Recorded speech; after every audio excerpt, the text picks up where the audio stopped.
नमस्कार दोस्तों, stock market studies में फिर से एक बार आपको स्वागत है। तो आज यहाँ पे मैं बात करूंगा इंडिया के एक दिग्गज कंपनी के बारे में जिसका नाम है बजाज इलेक्ट्रिकल। तो बजाज इलेक्ट्रिकल जो है वो एक बजाज ग्रुप के मतलब एक सब्सिडरीज कंपनी है। मतलब इसका जो पेरेंट ऑर्गेनाइजेशन है वो है बजाज ग्रुप। तो बजाज ग्रुप के ही एक देखा जाए तो एक सब्सिडरीज कंपनी है और इस कंपनी के एक अच्छा खासा रेवेन्यू बजाज ग्रुप के जाते हैं। तो आज मैं बात करूंगा तो बजाज इलेक्ट्रिकल के बारे में को, क्योंकि मैं इस ये जो कंपनी है मेरे देखा जाए तो एक अच्छा खासा पसंदीदा कंपनीज भी है। मैं जरूर कहूंगा क्योंकि कंपनी का जो परफॉर्मेंस है मुझे बहुत बहुत अच्छा खासा देखने को मिलता है। तो वीडियो को पूरा देखिए और अभी तक अपने इस चैनल को सब्सक्राइब नहीं किया तो जरूर सब्सक्राइब कर लीजिए, क्योंकि आपको इस तरीके से अपडेट्स और इस तरीके से स्टॉक के बारे में जानना है। तो वीडियो को लास्ट तक जरूर देखिएगा और कंटिन्यू करिएगा इस चैनल को। तो चलो देख लेते हैं आज के स्टॉक के बारे में। तो वीडियो शुरू करने से पहले और एक चीज मैं आपको जरूर रिक्वेस्ट करूंगा। एक अब आप अभी तक डीमेट अकाउंट ओपन नहीं किया तो उसका लिंक नीचे दिया गया है, आप जाकर अकाउंट ओपन कर सकते हैं। साथ ही साथ आप ट्रेडिंग करते हैं इंटरडे में Nifty bank Nifty options futures में, उसका भी लिंक आपको नीचे दिया गया है, तो जाकर एक बार चेकआउट करिए।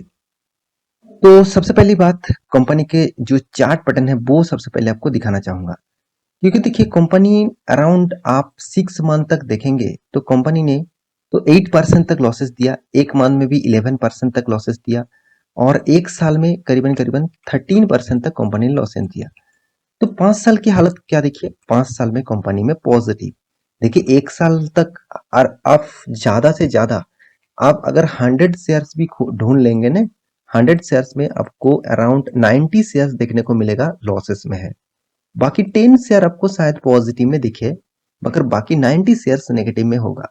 क्योंकि उसका कारण और इसका इम्पैक्ट आप सभी जानते हैं, क्योंकि जो मार्केट का जो सिनेरियो है ग्लोबली जो प्रॉब्लम्स है, साथ ही साथ ऑल ओवर अब इंडिया में जो मतलब जो इन्फ्लुएंस ही बढ़ चुके हैं और साथ ही साथ जो जिस तरीके से गवर्नमेंट का जो पॉलिसीज है उसके कारण बेसिस से और क्रूड ऑयल का प्राइस बढ़ जाना, ये सारे कारण के बेसिस से सिर्फ इंडिया मार्केट नहीं ऑल ओवर मार्केट का नेगेटिविटी मतलब जारी था। तो इसीलिए स्टॉक में गिरावट कंटिन्यू रहा।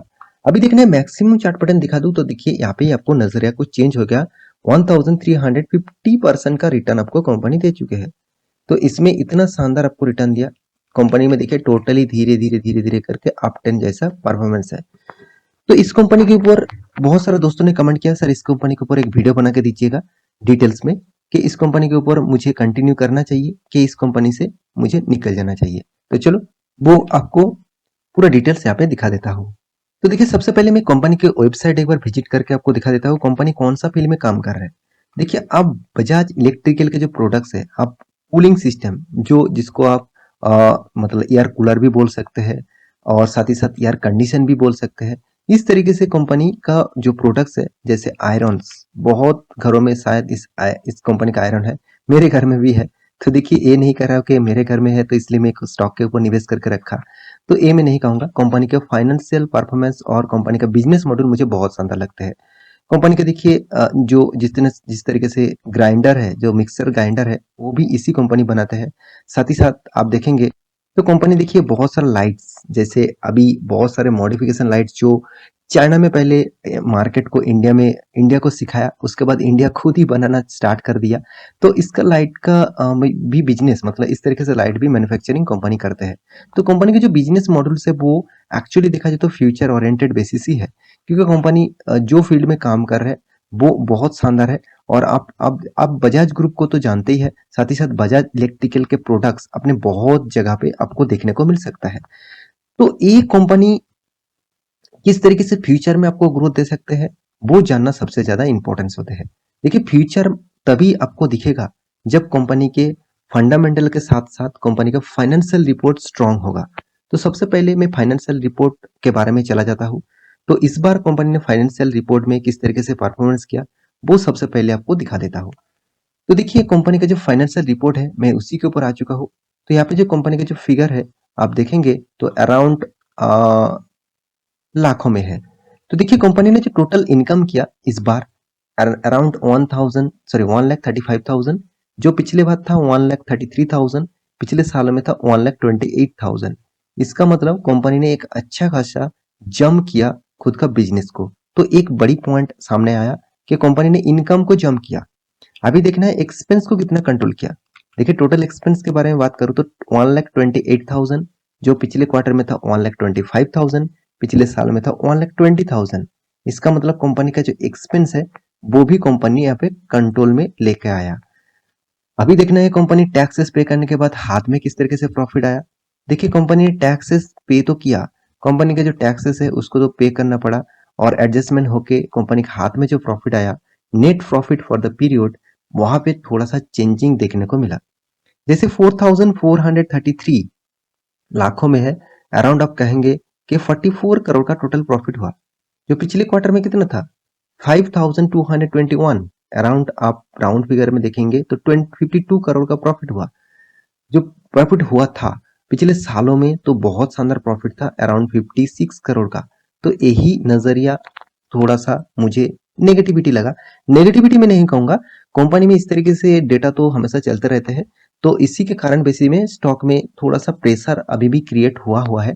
तो अराउंड आप देखेंगे तो इस स्टॉक में परफॉर्मेंस तो अच्छा है, फिर भी इस बार उतना खास परफॉर्मेंस नहीं हुआ, तो इसलिए अर्निंग पर रेशियो भी यहाँ पे थोड़ा सा कम हो चुके हैं। तो अभी देखना है कंपनी का बाकी फाइनेंशियल रिपोर्ट क्या इसी तरीके से थे, चलो वो भी देख लेता हूँ। तो सबसे पहले मैं क्वार्टर के रिजल्ट के ऊपर जाना चाहूंगा। तो आप देखेंगे तो इस बार कंपनी ने अराउंड 39 करोड़ का प्रॉफिट किया। मैं पहले आपको दिखा चुका हूँ जो प्रॉफिट रेशियो था, अराउंड आप देखेंगे तो 47, देखिए 44 करोड़, अराउंड आप देखेंगे तो 43 करोड़ आप यहाँ पे बताया जा रहा है। तो राउंड फिगर करके जो फिगरेशन आपको सामने आया वो 39 करोड़ है, जो पहले था 48 करोड़, पिछले सालों में सॉरी फर्स्ट क्वार्टर में, सॉरी फर्स्ट नहीं थर्ड क्वार्टर में था 63 करोड़, और पिछले मतलब सालों में फर्स्ट क्वार्टर में था नेगेटिव में।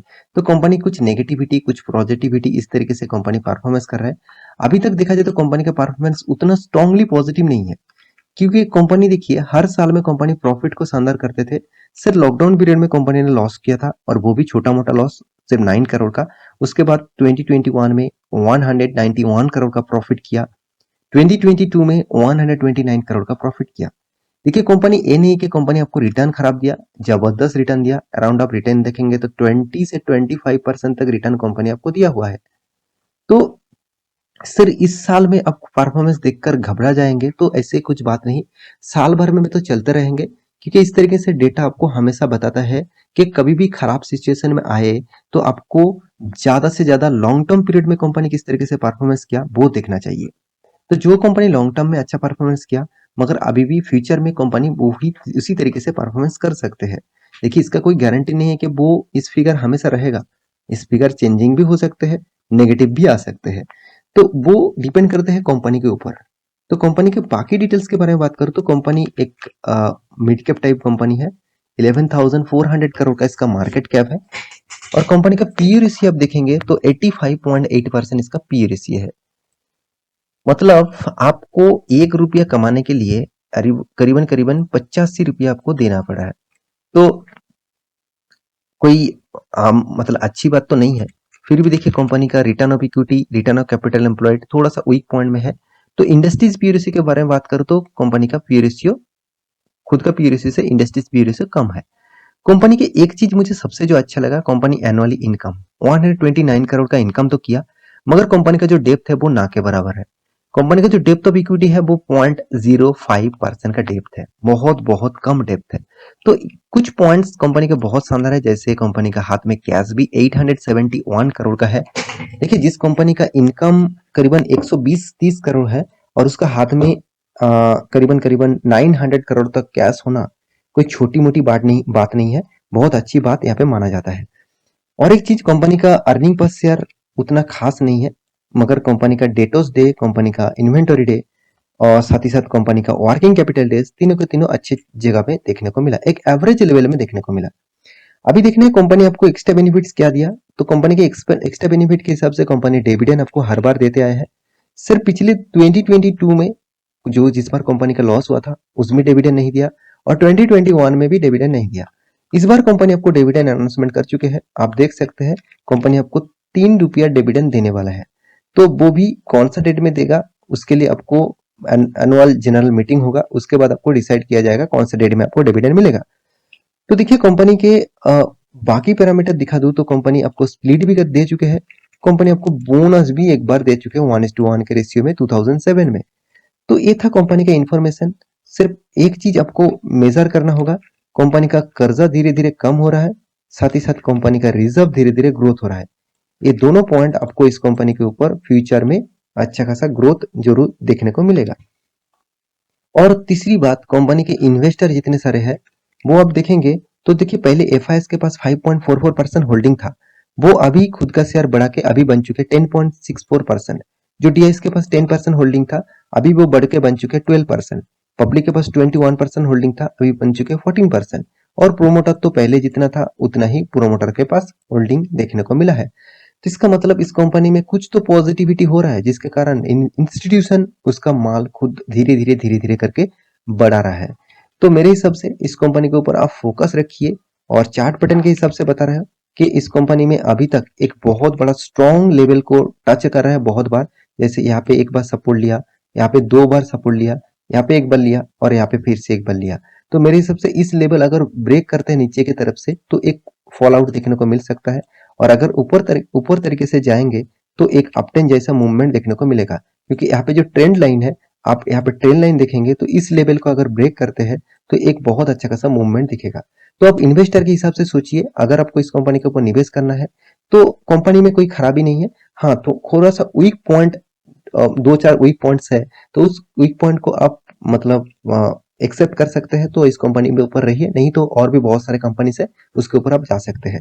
तो आशा करता हूँ सारी जानकारी आपको मिल चुका है। मेरे वीडियो अच्छे लगे तो लाइक करना, दोस्तों के साथ शेयर करना, चैनल को सब्सक्राइब भी करना। मिलते हैं नया स्टॉक लेके, तब तक के लिए अच्छे से रहिए, अपने ख्याल रखिए, बाय बाय।